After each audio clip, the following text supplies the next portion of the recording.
There are journeys that are measured in miles, and then there are journeys that are measured in the silent, seismic shifts that occur in the space between two people. We think we are just moving across a map, crossing state lines drawn in faint red ink, but the true landscape we are traversing is internal, a wilderness of unspoken feelings and uncharted emotional territory. The real destination is never a city or a coast, but a moment of terrifying, breathtaking clarity. For me, that moment arrived on the shoulder of a forgotten highway in the basin of Nevada, under a dome of stars so fiercely bright they seemed to have burned holes in the fabric of the night. The engine of the car was a low, sleeping hum, the only sound besides the whisper of the wind across the sagebrush and the impossibly loud, impossibly steady rhythm of my own heart. It was a cathedral of silence, and in it, a new world was being born. Julian was asleep.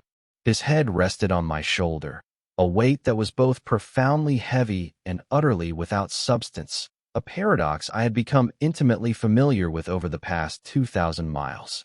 His breathing was a soft, even tide against my neck, a current of warmth in the cool desert air. One of his hands lay open on the center console, palm up, a gesture of unconscious surrender that made my own fingers ache with the need to close the distance, to intertwine our lives in the simple, irrevocable way of holding hands. I didn't move. I had learned the art of stillness, of transforming myself into a landscape for him to rest against, a mountain range of patience and quiet, desperate hope. My camera was on the dashboard, its lens pointing out into the vast, cosmic dark, pulling in the faint light of distant galaxies in a long, patient exposure. I was trying to capture the infinite, but the only universe that mattered was the one that existed in the few inches between us, a space charged with the gravity of everything I had never said. This trip had been his idea, his escape, but it had become my crucible. And I knew, with a certainty that was as cold and sharp as the starlight, that by the time we reached the ocean, nothing would ever be the same. I just didn't know if we would survive the change. Our story, like most stories of its kind, began in the mundane light of a fluorescent-lit classroom. It was a sophomore-level darkroom photography class, a requirement for my major, but an easy arts credit for his. I was the quiet one in the back, lost in the alchemy of silver halides and developer, finding more comfort in the patient, chemical birth of an image than in most conversations. Julian was the opposite. He was a supernova of easy confidence and bright, careless laughter, an engineering student who moved through the world as if it were a series of problems to be solved with elegant, logical precision.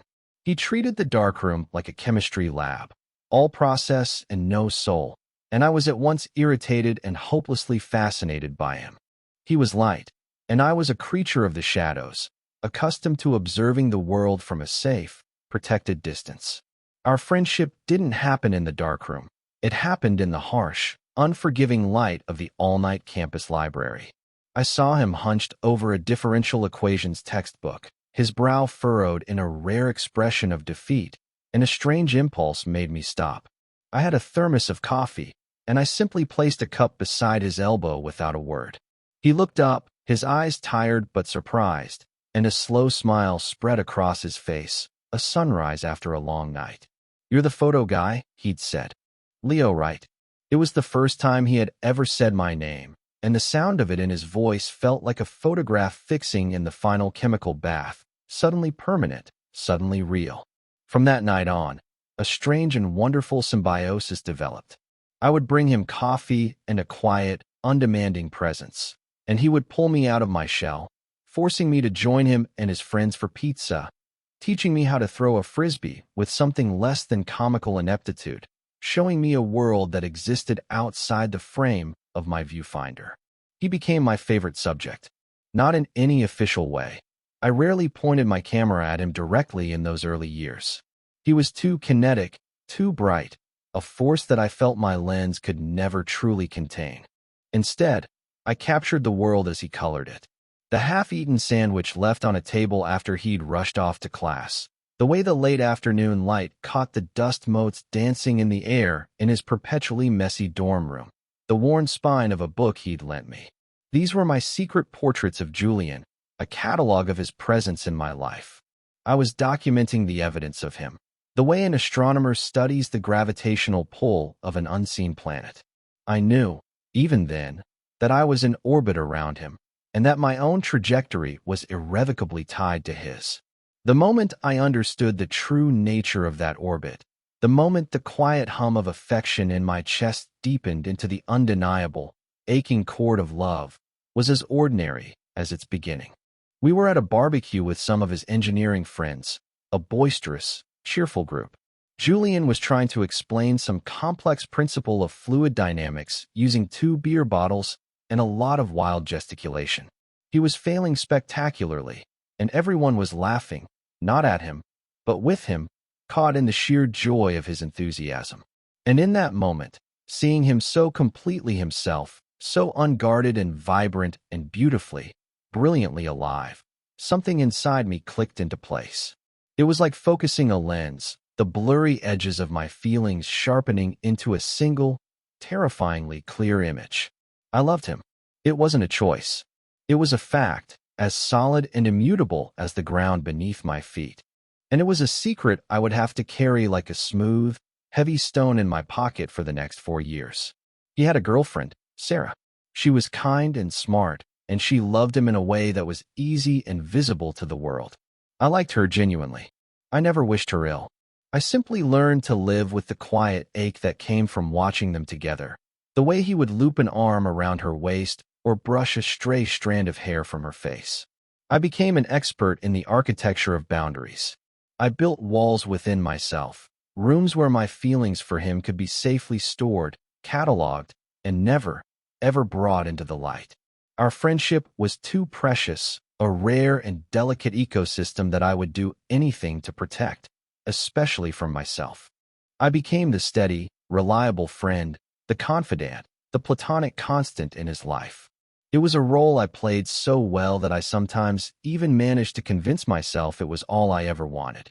The shift, when it came, was not a gradual erosion but a sudden, violent earthquake. It was a Tuesday night in April, nearly 5 years after we'd met.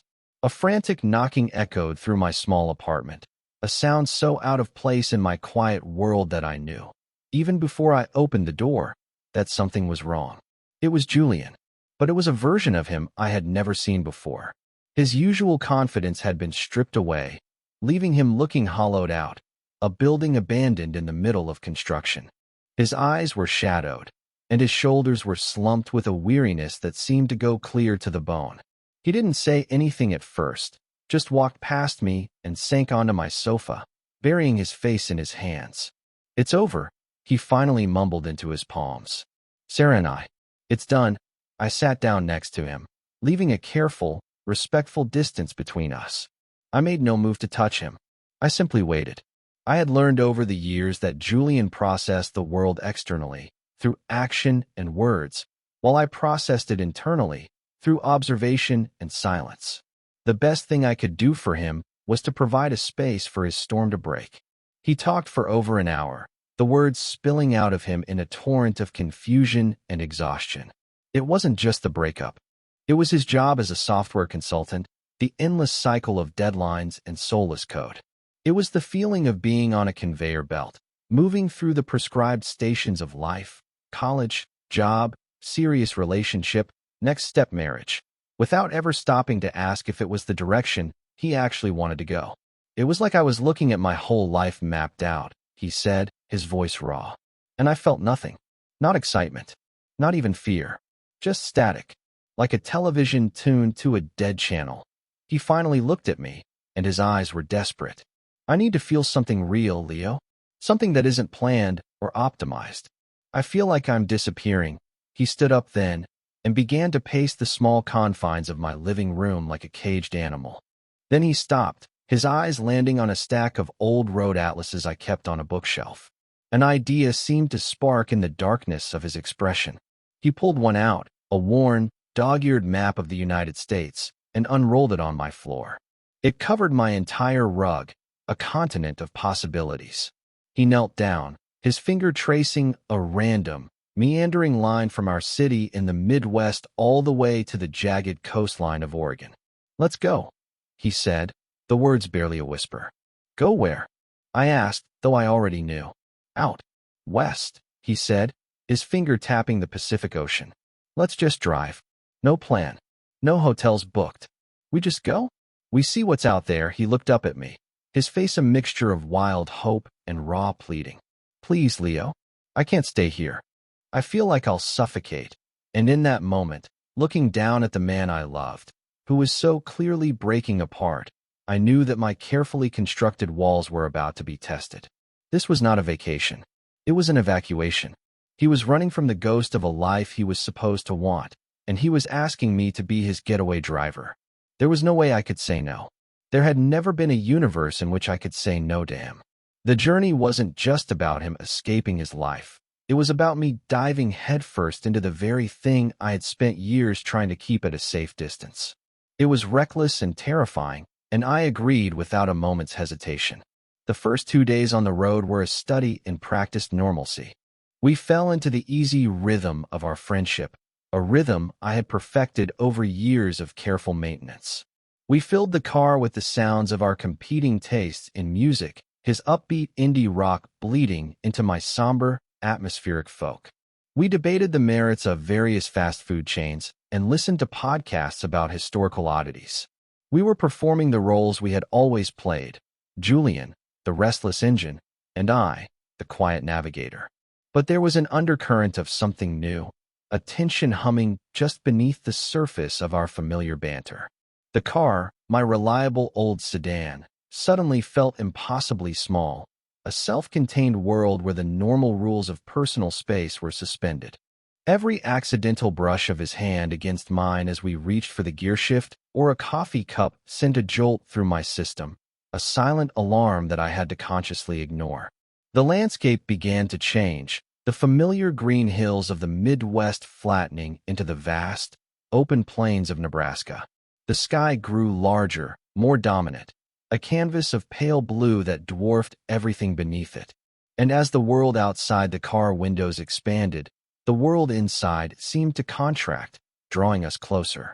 The superficial conversations began to fall away, replaced by long, comfortable silences. We weren't just driving through the landscape, we were absorbing it. The quiet of the plains began to seep into the car, and in that quiet, new things began to grow. I watched him as he drove, his profile silhouetted against the setting sun. He looked younger, the lines of stress around his eyes beginning to soften. He was looking for something real, and out here, with nothing but the road ahead and the endless sky above, it felt like he was starting to find it. The first real breach of the unspoken boundary happened on the third day, somewhere in the desolate beauty of eastern Wyoming. We had been driving for hours, and I had taken over the wheel as the afternoon sun began to dip towards the horizon. Julian had been quiet for a long time, staring out the passenger window. I thought he was just lost in thought, until I felt a slow, tentative weight settle against my right shoulder. I froze. My entire body went rigid. I dared not turn my head, dared not even breathe too deeply for fear of breaking the spell. He had fallen asleep. His head was nestled in the crook of my neck, his soft, rhythmic breathing a warm presence against my skin. My heart hammered against my ribs, a wild bird trapped in a cage. This was new territory. In all our years of friendship, our physical contact had been limited to brief, brotherly hugs or the occasional celebratory high five. This was different. This was an act of unconscious trust, of seeking comfort without thought or pretext. It was intimate in a way that terrified and thrilled me. I drove for another 100 miles, my right arm going numb, my shoulder aching, refusing to move, refusing to disturb him. I turned the music down to a barely audible whisper and held my breath, turning myself once more into a landscape for him, a safe place for him to rest. That night, we pulled into a small, dusty town with a single motel, its neon sign flickering a tired welcome. The man at the front desk, a grizzled old fellow who looked as though he'd been carved from the surrounding rock, gave us a weary smile. "Sorry, fellas," he'd said, his voice a gravelly rumble. "Big rodeo in the next town over. All I got left is a single. One king bed. My stomach plummeted. In my mind, I had pictured the sterile, safe distance of two queen beds, a buffer zone that would allow me to reset my equilibrium after the intimacy of the car ride. Julian, however, didn't even hesitate. "We'll take it," he said, already pulling his wallet out. He seemed completely unfazed, as if sharing a bed with his best friend was the most natural thing in the world. For him, maybe it was. For me, it felt like being asked to walk a tightrope over a canyon. The room was small and smelled faintly of pine cleaner and old cigarettes. The king-sized bed dominated the space, a vast, wide expanse that felt both like an invitation and a threat. We moved around each other with a new, stilted awkwardness, a self-consciousness that hadn't been there before. We showered one after the other, and when I came out of the bathroom, Julian was already in bed, lying on the far edge, his back to the center of the mattress. He had created a clear demarcation line. I took the other side, mirroring him, creating a wide, empty continent of sheet and blanket between us. I lay there in the dark, my eyes wide open, listening to the sound of his breathing, every nerve ending in my body acutely aware of his presence just a few feet away. Sleep felt like a distant country I had no hope of reaching. I didn't know how long I lay there, adrift in the darkness, but eventually, I heard him shift. "Leo," his voice was a low murmur, thick with sleep. "Yeah," I whispered back, my voice tight. "You awake?" "Yeah," a stupid answer. There was a long pause, and in the silence, I could feel him wrestling with something. "Thanks for doing this," he said finally. "For coming with me. I think I would have fallen apart if I'd stayed there, of course," I said, the words feeling wholly inadequate. "I'm always here for you." "You know that I do," he said, and there was a warmth in his voice that felt like a physical touch. "That's the one thing I'm sure of." He shifted again, turning onto his back. I kept my own back to him, my muscles tensed, waiting. But nothing else happened. Soon, his breathing evened out into the slow, deep rhythm of sleep, and I was left alone in the dark with his words, and the terrifying, wonderful weight of what they meant. This became our new ritual, the unspoken pattern of our days and nights. On the road, the car was our shared bubble, a space where the boundaries between us grew increasingly porous.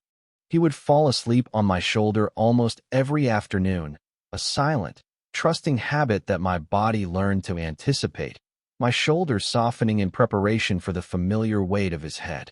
We shared everything: bags of chips, cups of lukewarm gas station coffee, the last swig of water from a bottle. We developed a shorthand, a language of glances and small gestures that needed no words. I continued to take photographs, but my focus shifted. I was no longer just capturing the landscape we passed through. I was capturing him in it. Julian, skipping a stone across a mirror-still lake in Utah, his form a dark, graceful silhouette against the brilliant water. Julian, laughing, his head thrown back, in a greasy spoon diner in Nevada, a streak of ketchup on his chin. Julian, standing at the edge of a canyon, his hands in his pockets, looking small and contemplative against the immense, ancient rock. He never posed. He just existed, and I, from my quiet distance, tried to capture the truth of him. He started to notice, not in a self-conscious way, but with a quiet curiosity. He would ask to see the photos on my camera's small screen at the end of the day, and he would look at them for a long time, a thoughtful expression on his face. "You see things differently," he said one evening, scrolling through the images. "You make the world look quiet, like it's holding its breath." I didn't tell him that he was the one who made my world feel that way. The nights were a different kind of ritual, a delicate dance of proximity and restraint. We never spoke of the one bed left situation again. It simply became the default. Each night, we would claim our respective territories on opposite sides of the mattress. But as the days passed, the empty space between us began to shrink. It happened slowly, an inch at a time, an unconscious gravitational pull in the dark.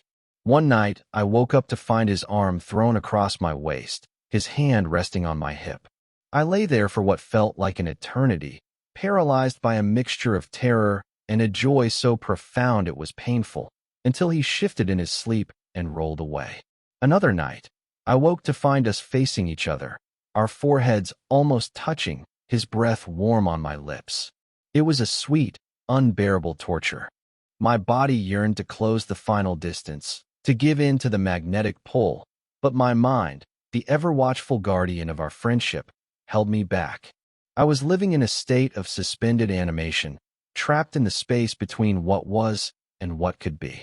I was terrified of making a move, of misinterpreting the signals, of shattering this fragile, beautiful, ambiguous thing we were building. I didn't know what he was feeling. His actions were a language I was desperately trying to translate without a dictionary.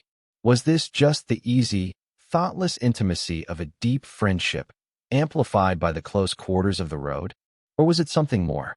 Was he, in his own unconscious way, reaching for the same thing I was? I had no answers, only the endless, looping questions that filled the long, silent hours of the night. The journey was changing him. I could see it. The hollowed-out look he'd worn when he appeared at my door was gone, replaced by a quiet thoughtfulness. He talked more about his future, but not in the way he had before. He wasn't talking about career paths or 5-year plans. He was talking about what he wanted to feel. He wanted to build something with his hands, to work with wood or stone. He wanted to learn how to sail. He wanted to spend more time in places where the sky was bigger than the buildings. He was rediscovering himself, piece by piece, and I was the privileged, silent witness to his reconstruction. And I was falling for him all over again, not for the bright, confident boy I'd met in college, but for the searching, vulnerable man he was becoming. The stone in my pocket felt heavier than ever, but I was also starting to wonder if maybe, just maybe, I wouldn't have to carry it alone forever. We reached the coast on the 9th day. The air changed first, the dry, sage-scented wind of the high desert giving way to a cool, damp breeze that smelled of salt and rain and ancient, decaying forests. Then we saw it, a sudden, shocking line of deep, impossible blue on the horizon. Julian pulled the car over onto a gravel turnout, and we just sat there for a moment, staring at the Pacific Ocean. It felt like we had reached the edge of the world. The goal of our journey, the destination he had pointed to on the map on my floor, was finally here. A sense of finality hung in the air, a quiet melancholy. The escape was over. Soon, we would have to turn around and drive back into the lives we had left behind. That evening, we found a deserted stretch of beach just as the sun was beginning its slow descent. The sky was a watercolor wash of orange and purple, and the waves crashed against the shore in a steady, hypnotic rhythm. We built a small fire from driftwood, the flames dancing and spitting against the encroaching twilight. We sat on a log, shoulder to shoulder, sharing a bag of stale pretzels and a couple of warm beers we bought at a gas station. We didn't talk much. The sound of the ocean was enough. It felt like it was saying everything that needed to be said. I watched his face in the flickering firelight, the way the shadows played across his features. He looked peaceful, more at ease than I had ever seen him. The restlessness that always seemed to hum just beneath his skin was gone, replaced by a deep, quiet stillness that matched the rhythm of the waves. He finally broke the silence, his voice low, almost carried away by the wind. "I haven't thought about her once today," he said, not looking at me, "or my job, or anything back there." He turned his head, and his eyes found mine in the dim light. "All I've been thinking about is this. The fire, the ocean, being here." He paused, and his gaze was so intense it felt like a physical touch. "With you, my breath caught in my throat." The world seemed to shrink until it was only the space between us, the crackling of the fire, and the roar of the ocean. The air was thick with unspoken words, with the accumulated weight of 9 days of shared silences and unconscious intimacies. This was it, the precipice, the moment where everything could change or everything could stay painfully the same. I could feel the tectonic plates of our relationship grinding against each other, preparing for a shift. He looked away, back towards the waves, and I thought the moment had passed. My heart, which had leaped into my throat, began a slow, painful descent back into my chest. But then he spoke again, his voice even quieter than before. So quiet I had to lean in to hear him over the surf. Leo. Yeah. My own voice was a hoarse whisper. He turned back to me, and his expression was one of complete, terrifying vulnerability. It was the face of a man about to step off a cliff, not knowing if he would fly or fall. Can I ask you something stupid? A small, shaky smile touched my lips. Always he took a breath, a long, shuddering inhalation that seemed to draw in all the courage in the world. The pause that followed was the longest second of my life. The entire journey, our entire friendship, seemed to be held suspended in that single, silent beat of time. Would it be okay, he said, his voice cracking on the last word, if I kissed you? The question was not an advance, it was a plea. It was a confession of desire wrapped in a request for permission, a raw admission of his own uncertainty. He was giving me all the power, the choice to keep our world safely on its axis or to let it tilt into a new, unknown orbit. And in his eyes, I saw not just desire, but fear. The same fear that had kept me silent for so many years. He was just as terrified as I was. In that moment, all my own fear dissolved, washed away by a wave of love so powerful it left me breathless. I didn't answer with words. I couldn't. I simply leaned forward, closing the final, agonizing inches between us, and met his lips with my own. The kiss was not what I had imagined in 1,000 secret daydreams. It was not passionate or demanding. It was hesitant, gentle, and profoundly sad. It was a question asked in a language older than words. It was the taste of salt from the ocean spray and the faint, bitter taste of cheap beer. It was clumsy and uncertain, two people trying to navigate a new and unfamiliar grammar. His lips were soft, and for a moment, they were perfectly still against mine, as if he were waiting for me to pull away, to prove this was a mistake. But I didn't. I stayed, and I felt the tension in his shoulders begin to release, a slow, shuddering exhale. He brought a hand up to my cheek, his fingers cool and calloused, and the kiss deepened slightly, becoming not a question, but a quiet, tentative answer. It was a kiss that felt like coming home after a long, exhausting journey. It was a fragile truce in a long and silent war. And when we finally broke apart, we just rested our foreheads against each other, breathing the same air, the sound of the ocean and the fire, and our own unsteady heartbeats filling the space between us. Neither of us spoke. There were no words for what had just happened. A line had been crossed, a seal had been broken, and we both knew, with a terrifying and exhilarating certainty, that we could never go back. The next morning, the world felt hungover. The brilliant colors of the previous night's sunset had been washed away, leaving behind a sky the color of slate and a fine, persistent drizzle that seemed to dampen everything, including the fragile new connection between us. The intimacy of the firelight felt like a dream, and in the harsh, gray light of day, a new and terrible silence had taken its place. Julian was a stranger. He moved with a stiff, unnatural precision, carefully avoiding my gaze, his body language screaming a retreat that was more painful than any words could have been. He had rebuilt his walls overnight, and they were higher and thicker than ever before. The drive away from the coast was agonizing. The comfortable quiet we had cultivated over the past week had curdled into a thick, anxious tension. Julian drove with both hands gripping the steering wheel, his knuckles white, his eyes fixed on the wet asphalt ahead. The radio was off. The space that had once been our sanctuary now felt like a prison cell.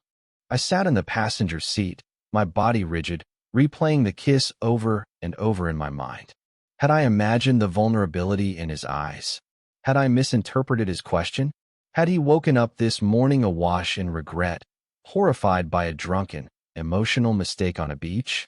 The doubt was a cold, creeping poison, seeping into the warmth that the kiss had left behind. Every mile we drove east felt like a mile further away from that moment of connection, a regression back into the safety of our old roles, except now they were tainted with the memory of what had passed between us. That night, the unspoken confirmation of his retreat came when we checked into a motel. He walked to the counter ahead of me, and I heard him say, his voice flat and businesslike, A room with 2 beds, please. The words were like a physical blow.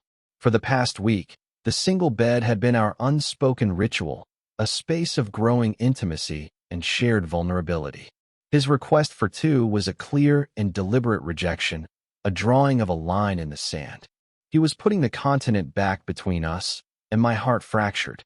The room was identical to all the others, but it felt different, colder.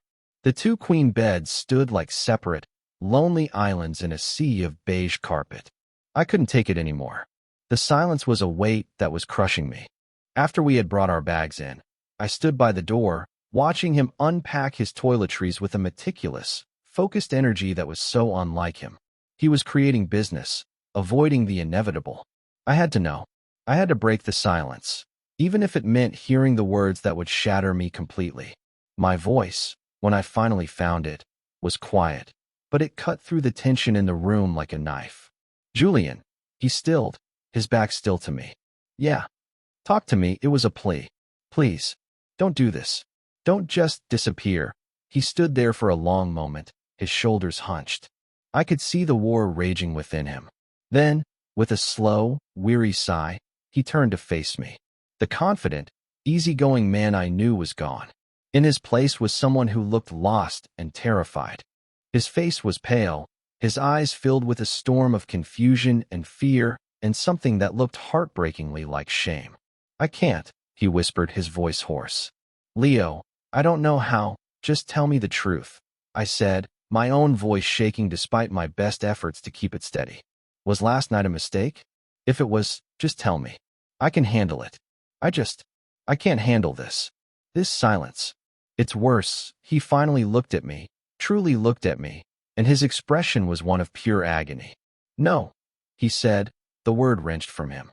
"It wasn't a mistake." He took a step towards me, then stopped, as if there were an invisible wall between us. That's what's so terrifying. It was the only thing on this entire trip that felt completely real. And I have no idea what to do with that. He ran a hand through his hair, a gesture of pure desperation. All my life, I've had a plan, a blueprint. I knew who I was supposed to be, who I was supposed to love. It was all laid out. And then you. Our friendship has always been this safe harbor for me. The one place where I didn't have to perform or pretend. And last night, I felt something. For you. Something I've never felt before, not even with Sarah. And it doesn't fit into any of the plans. It scares the hell out of me. Leo, his confession hung in the air between us, a raw and painful and beautiful thing. He wasn't rejecting me. He was terrified of his own feelings. He was afraid of what it meant for his identity, for the life he had always imagined for himself. He was afraid of ruining the one constant in his life, our friendship. His withdrawal wasn't about me. It was about him.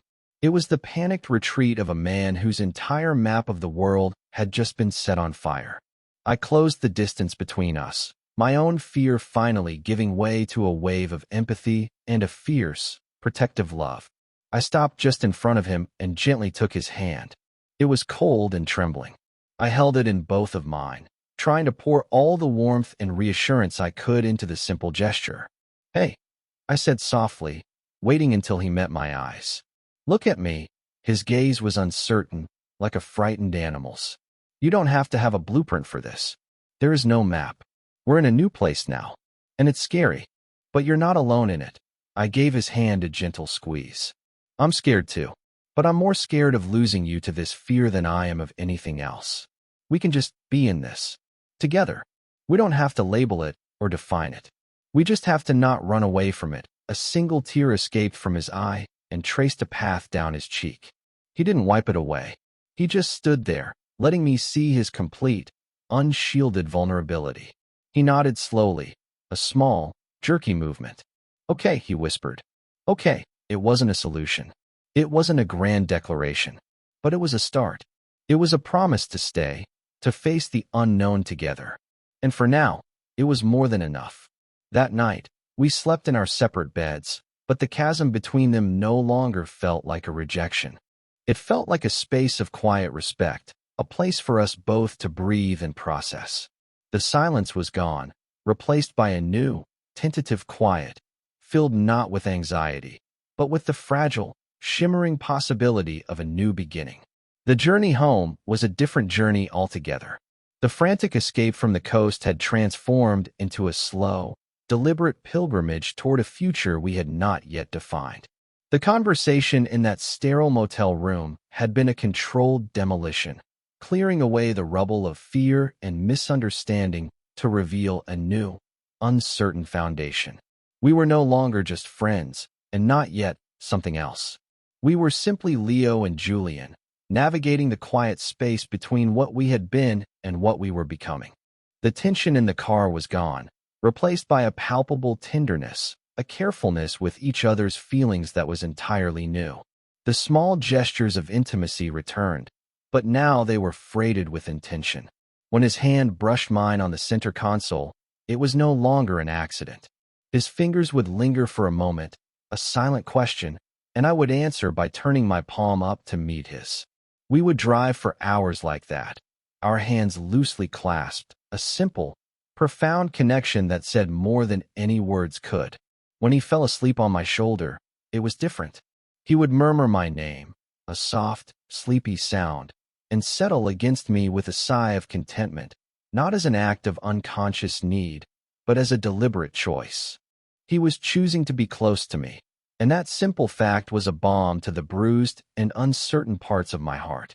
We were learning a new language, one spoken in hesitant touches and shared glances in the rearview mirror. We started talking again, really talking. He asked me about my feelings, about the years I had spent holding them in silence. I told him everything, the story of my quiet, patient love for him, not as an accusation, but as a simple statement of fact. I was afraid it would overwhelm him, that the weight of my history would be too much for his new, fragile feelings. But he listened with a quiet, solemn attention, his eyes full of a sorrowful understanding. "I wish I had known," he said, his voice thick with regret. "I wish I hadn't been so blind." I shook my head, reaching across the console to touch his arm. "You weren't blind," I told him. "You were living your life. And I was happy just to be a part of it. I never wanted to be a complication." "You're not a complication," he said, his voice fierce. "You're the only thing that makes sense." We took our time on the way back, stopping in small towns, exploring dusty antique shops, and taking short hikes in state parks. It felt less like a drive and more like a courtship. I took photos of him, but they were different now. I was no longer an observer documenting him from a distance. I was a participant. He would look directly into my lens, his expression open and unguarded, a soft smile on his lips. The images were no longer just about capturing his essence. They were about capturing our connection, the invisible thread that now bound us together. He was not just my subject anymore. He was my partner in the creation of a new story, our story. Our last night on the road, we stayed in a small motel in rural Illinois. The exhaustion of the long drive had settled deep into our bones. When we got to the room, there were 2 beds, just as there had been every night since the coast. We went through our usual routine, showering, changing, settling in for the night. But as I lay in my bed, staring at the familiar textured ceiling, I felt a dip in the mattress next to me. I turned my head. Julian had crossed the space between us and was sitting on the edge of my bed, looking down at me, his expression hesitant. "Is this okay?" he asked, his voice a low murmur in the quiet room. I just nodded, my heart beating a slow, steady rhythm. I lifted the edge of the blanket in a silent invitation. He slipped under the covers, his body warm next to mine. He didn't try to kiss me or touch me. He just lay on his back, his shoulder pressed against mine, and stared up at the ceiling with me. We lay like that for a long time, in a silence that was rich and deep and full of peace. "I feel like I'm home," he whispered into the darkness. I turned my head on the pillow to look at him. "We're not home yet," I said softly. He turned to face me, our noses almost touching in the dim light. "I'm not talking about the apartment," he said, his eyes searching mine. "I'm talking about this. Right here."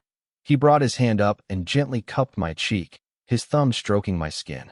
"This feels like home." And then he leaned in and kissed me. And this time there was no hesitation, no sadness, no uncertainty. It was a kiss of quiet confidence, of profound gratitude. It was a kiss that tasted of promises, a kiss that sealed the end of one journey and the beginning of another. We arrived back in our city late the next afternoon. The familiar streets and buildings felt strange, like we were seeing them through new eyes. Everything was the same, and yet everything was different, because we were different. We pulled into the parking lot of my apartment building, the same place where this whole journey had begun, with a desperate plea and a map spread out on the floor. We sat in the car for a moment after I killed the engine, the silence comfortable, reluctant to break the seal of our traveling world and step back into the noise of our old lives. "So," Julian said, a small, nervous smile playing on his lips. "What now?" "I was thinking of making some coffee," I said, my own smile matching his. "The real kind. Not the gas station stuff. I'd like that," he said. We carried our bags upstairs, the movements synchronized and familiar. Inside my apartment, the air was stale, the light dusty. It was a snapshot of the life I had left behind 2 weeks ago, a life where I was just Julian's friend, the quiet observer. It felt like a lifetime ago. Julian dropped his bag by the door and wandered into the living room, running a hand over the back of the sofa, reacquainting himself with the space. I went into the kitchen and began the familiar, grounding ritual of making coffee, the scoop of the beans, the whir of the grinder, the slow pour of hot water. As the rich, dark aroma began to fill the small apartment, chasing away the scent of dust and disuse, I felt a pair of arms slide around my waist from behind. Julian rested his chin on my shoulder, his body a warm, solid presence against my back. He didn't say anything. He just held me, his arms wrapped around me as I finished making our coffee. We think journeys are about seeing new places, about escaping the familiar. But sometimes, they are about stripping away everything that is not essential, until all you are left with is the truth of who you are and who you are meant to be with. The thousands of miles we had driven, the endless highways and changing landscapes, had all been a long and winding road leading us right back here, to this small kitchen, to this quiet, simple moment. The real journey was never across the country. It was across the few inches of space on a car seat, across the vast, empty continent on a king-sized bed, across the terrifying, beautiful chasm between one heart and another. He was right. We were finally home. And in the beautiful, honest silence we had learned to create together, we were just beginning.